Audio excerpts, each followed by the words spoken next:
Reported time and again, so many businesses have been hit hard by coronavirus, perhaps none more so than the real estate markets. Realtors finding it very difficult to sell properties right now amidst the pandemic. Many landlords could be missing out on crucial rent payments come the 1st of April. So joining us this hour is Amanda McMillan. She is the Chief Real Estate Advisor for At Properties. Amanda, good morning, and thank you so much for joining us. Up to this point, Amanda, so much of our focus has been on the service sectors, things like the hotel industry and restaurants.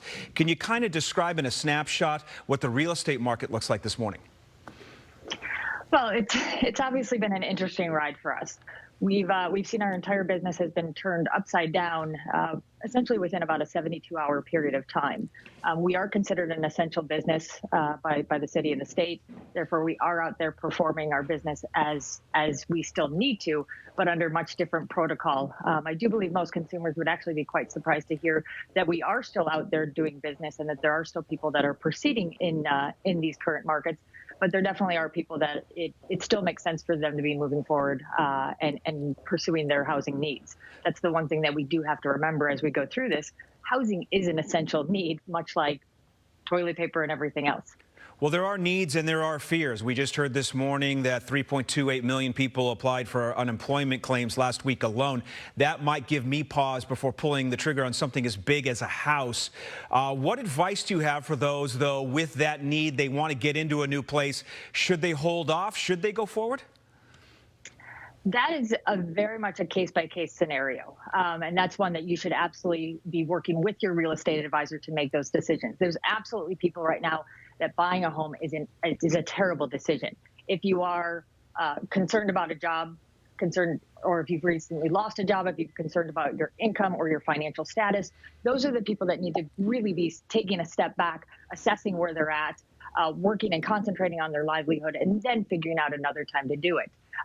Once we get out of that, then it's once again, it's much more of a case-by-case basis in which there needs to be a lot of advice, a lot of counsel, and a lot of thought process on what the big picture is and if buying a house really still makes sense for them. You know, the Great Recession is still fresh among the minds of many. And back then, Amanda, one of the slowest sectors to recover was the housing market. And for good reason, those mortgage-backed securities pretty much led to that downfall.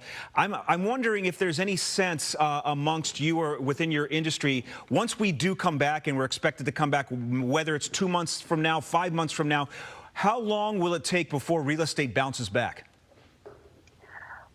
Well, I think there's two things that we really need to consider coming into it, because obviously a lot of economists are trying to take a look at 2008 and make comparisons to where we're at now. First and foremost, we need to understand that we're at a much different point in our real estate market as we were leading up to this.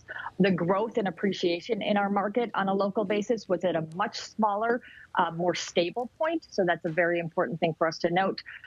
In addition, one of the bigger causes, we've noticed that leading up to 2008, one of the major issues that we ran into was that consumers were using their houses as collateral for everything. They were using them to buy other houses. They were using them to buy vacations, TVs, cars. So people were basically over leveraging their house in order to get other things.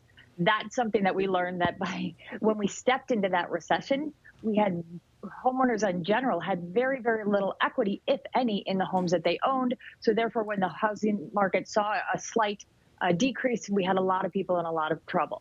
We're in a much different state now with regards to both of those pieces. The growth up to right now has been much more manageable and much more stable. In addition, the amount of equity that our homeowners have in their homes is at a much better place. So those two things are great. The other thing that's important for us to really recognize and really know, that was what we dealt with before was a financial crisis as well as a economical crisis and a mortgage crisis. Those two things then rolled into a housing crisis. That's not what we're dealing with here now. What we're dealing with now is a medical crisis. And what's important to note about a medical crisis is that when we can get this under control, when we can look past on it, the recovery from a medical crisis tends to be a much stronger recovery, and it tends to have more of a V shape or a U shape than previously an L shape. Right. I'm going to have to leave it there, except to say Amanda McMillan with At Properties. Thank you so much for your time this morning. Good day, Chicago. I'll be right back.